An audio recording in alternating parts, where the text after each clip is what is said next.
sobre a cidade intraterrena que foi dita no documentário sobre o Bilu. Sim, é a cidade principal que existe na Terra. Ela chama-se Kazalki. Kazalki.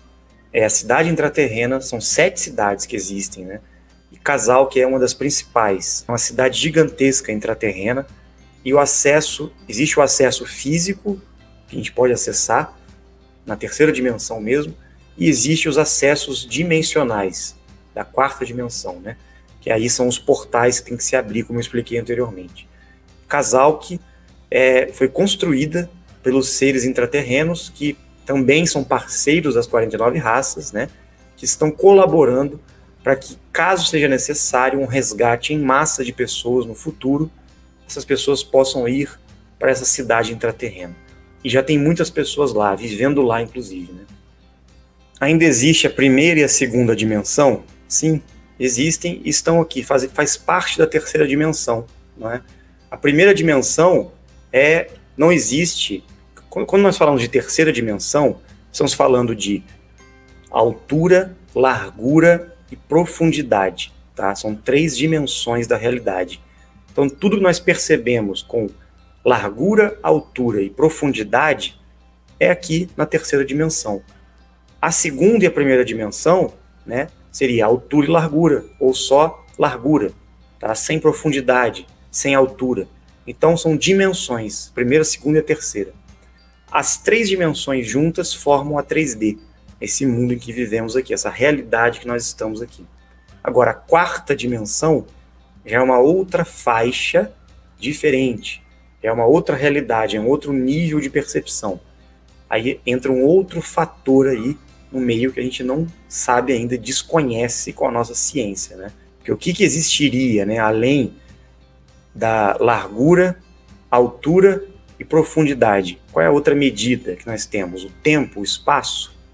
Tempo e espaço também faz parte da 3ª dimensão, né?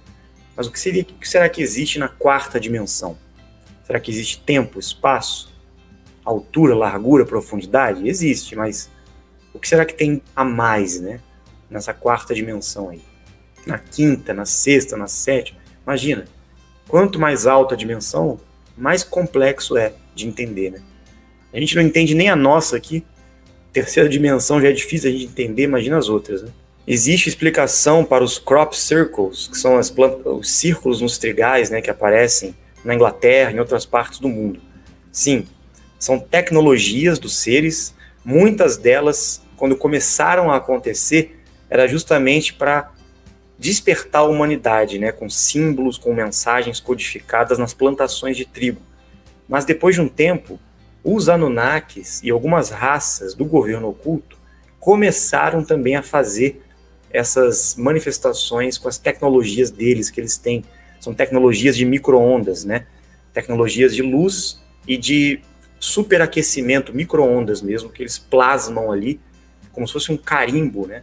E eles conseguem manipular os desenhos ali, formando no trigo todo aquele entrelace das plantas para formar aqueles desenhos, inclusive com sombras. É incrível, né? Depois pesquisem sobre os crop circles. Mas no princípio, essas manifestações eram dos nossos amigos dimensionais. Aí depois o governo oculto começou a manipular também, misturou tudo, e hoje em dia virou até um entretenimento lá, né, na região, essa questão dos crop circles. Mas tem muita coisa interessante por trás também. Ainda vamos pesquisar mais sobre isso, tá?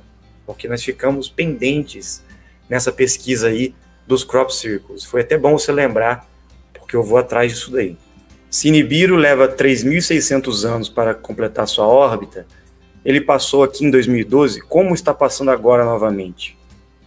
Quando ele passou pelo primeiro anel, em 2012, ele não passou por aqui. Ele passou dando a volta próximo ao primeiro anel, mas não por cima do primeiro anel. Ele veio, né? Ele chegou até o final do primeiro anel, mas longe do primeiro anel. Agora ele está voltando, dando a volta e vai passar por cima do primeiro anel para voltar. Então ele está fazendo a curva e vai voltar e vai passar por cima do primeiro anel. Então esse retorno que ele está fazendo, na verdade ele já passou em 2012, mas ele não passou por cima, né? Ele estava vindo, passou em 2012, parou, agora ele vai voltar passando por cima do primeiro anel, entendeu? Sobre o Marcos Rigo pergunta sobre os experimentos com relação ao tamanho do Sol, né? Ele, por ele estar mais próximo da Terra também, se nós temos alguma revelação para fazer. Tudo isso vai sair no documentário, a gente está esperando, né? A gente não tem autorização ainda para passar algumas informações. Vai ter que ser tudo pelo documentário mesmo, que talvez seja em forma de seriado, o documentário Anomalia dos Astros. Muitas coisas vão ser explicadas lá no documentário sobre o Sol, a Lua, os astros, né? Temos que esperar mais um pouco aí.